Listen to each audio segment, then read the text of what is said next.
There's a specific moment that happens at a certain kind of event, a work dinner, a networking thing, a party for people who are professionally required to be warm to each other.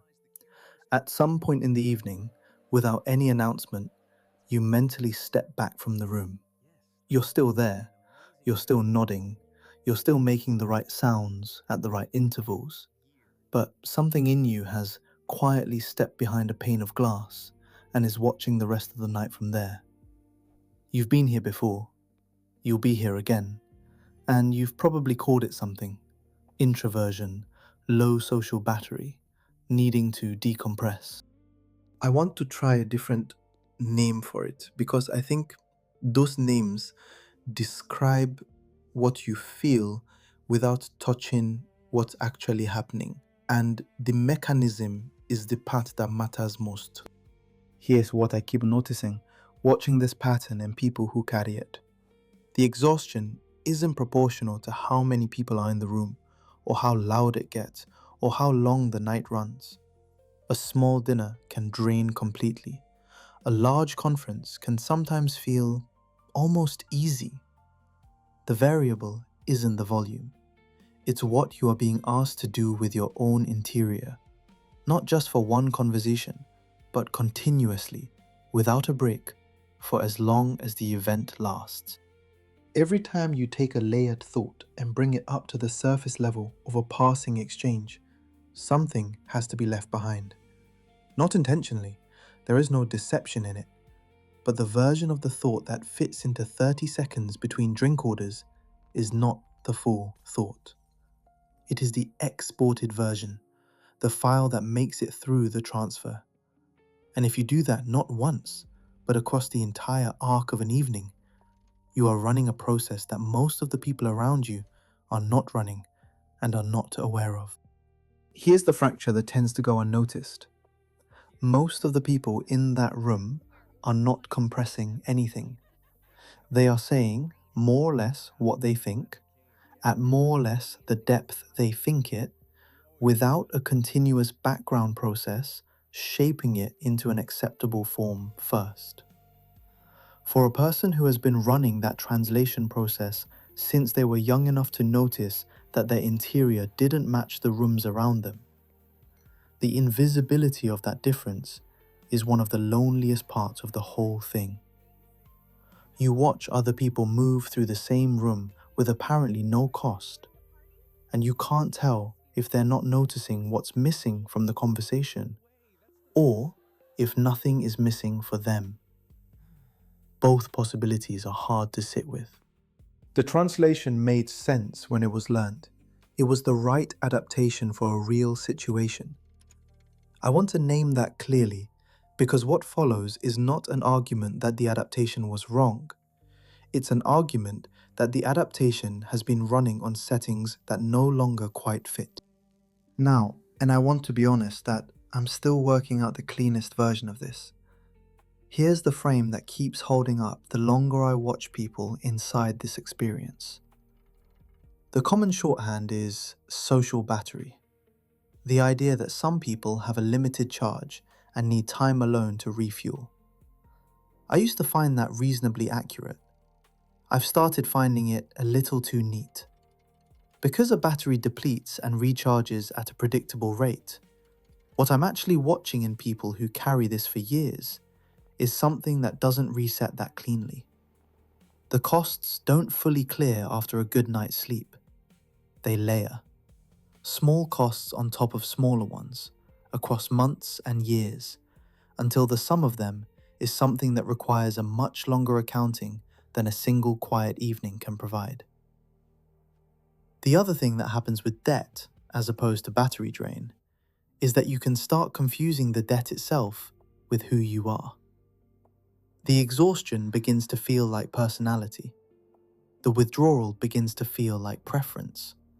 And by then, the debt is not just something you carry, it is something you have started to organize your life around.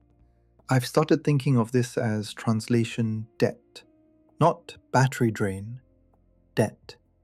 The distinction matters because debt has a history. It didn't start last Tuesday. It started the first time you understood that the version of you that made the room comfortable was a different version than the one you were actually running. That gap opened early, and every room since then has been making deposits into it, some larger and some smaller, but rarely nothing. Here's what that debt looks like in a small, specific scene. You're driving home from the work dinner. It went fine, no disasters, nothing you'll need to explain. The radio is off, which you didn't consciously choose, it just happened. You pull into the driveway and you sit there for a few minutes with the engine still running. Not thinking about anything you could name, just sitting in the dark, before the house asks anything of you. That 4 minutes in the driveway is not a failure. That is a payment. There's something almost relieving about putting it that way, actually. Not comforting exactly, but clarifying. I want to be careful here because this is where most content about this experience takes a turn I find a little suspect. The usual move is to validate the withdrawal completely, to say the room was lucky to have you, that the people who don't understand you are the ones missing something. I find that version has the shape of truth without quite being true. It leaves out the part that is harder to say. The withdrawal protects something real. The quiet is necessary. I'm not arguing against either of those things, but the habit of withdrawal carries its own cost, and that cost tends to get skipped in the content that's trying to make you feel better. The people who could have met a less compressed version of you, they mostly don't. Not because you are withholding deliberately, because by the time the evening ends, the version of you that could have taken that risk had already spent everything it had on the translation. The version of the relationship that could have existed, with more of you actually in it, didn't get built, not because you didn't want it, but because the translation ate the energy it would have needed. Over time, the fullest version of you becomes increasingly private, not just from strangers, from people you care about, from situations that might have been genuinely worth the effort. The one who exists behind the pane of glass watches the room, and the room never quite sees it back. That is the silent cost, and it's heavier than the exhaustion because at least the exhaustion announces itself. One small thing worth considering, not a solution, not a transformation, just a distinction that is actually useful. At the next event, notice the difference between the moments when you are translating because the situation genuinely asks it, and the moments when you are translating because you've decided somewhere along the way that it isn't worth trying anything else. The first is the debt. The second is the interest the debt built over time. You can't solve both at once. But telling them apart is real information. It tells you something different about what you actually owe yourself versus what the habit has decided for you. If something in this landed, the channel is going to keep following this thread. The version of this that gets more honest the longer you look at it. What would it mean to owe yourself less? Not by stopping the translation, but by deciding more carefully which rooms get the full cost of it. The quiet belongs to you. What it's been protecting is the question worth sitting with.